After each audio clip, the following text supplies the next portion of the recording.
Before this video begins, I would like to say sorry for the bad audio quality. I kind of rushed this video and didn't set my camera up properly to the right settings. I'm going away at the end of this week, and I don't have too much time to reshoot it. Even though it's filmed in my bedroom, I need to pack and get all my camera gear ready. Once again, sorry for the video quality being bad. It'll be better next time. Enjoy. 4 weeks ago, I was at Feltwell talking about the Feltwell Airfield for my Norfolk's World War II Airfield series. And during my research, I found out about a story of the New Zealanders' 75th Squadron, their Wellingtons, and Sargent James Ward. Ward arrived at Feltwell on the 13th of June 1941 and was appointed co-pilot to Squadron Leader Widdowson. On the night of Monday, July 7th, 1941, No. 75 Squadron was ordered to carry out a bombing run on Münster in western Germany. On the return flight, the aircraft was repeatedly attacked by a lone Messerschmitt 110, which Sergeant Box, the rear gunner, managed to destroy, but the 110 had already dealt quite severe damage to the Wellington. The hydraulics had been severed, the wireless system as well as the intercom had been shattered, and the cockpit was filled with smoke and fumes. The major concern was a fire coming from the split fuel line for the starboard engine. Quickly growing, the flames threatened to engulf the entire wing. Widdowson told Ward to tell the crew to get ready to bail out, and added almost in passing, "And see if you can put that fire out."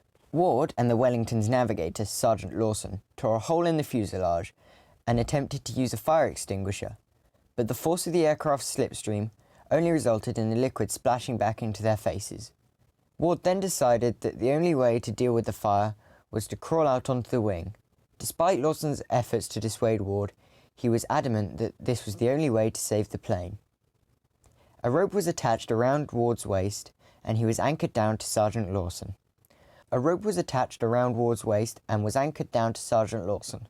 After removing the 30-inch in diameter Perspex Astrodome, Ward clambered out onto the fuselage.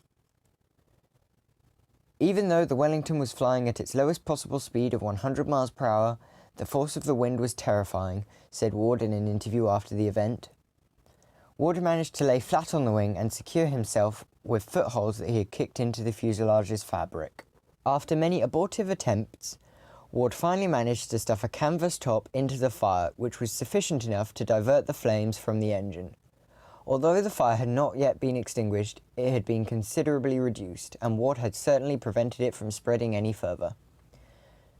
Ward then battled his way back into the Wellington inch by inch until he was physically hauled back into the aircraft by Sergeant Lawson.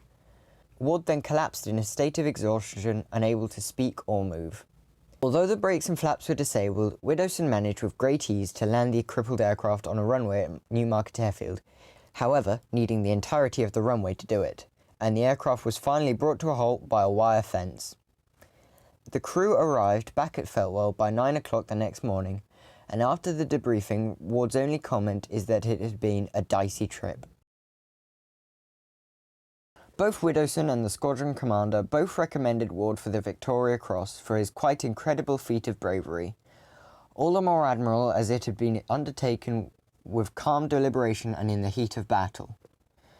The award was approved at all levels and appeared in the London Gazette on the 5th of August 1941. A celebratory dinner was held at Feltwell, and Ward was given his own Wellington and crew. Sadly, whilst engaged on a mission to Hamburg, Ward's Wellington was caught in searchlights and shot down.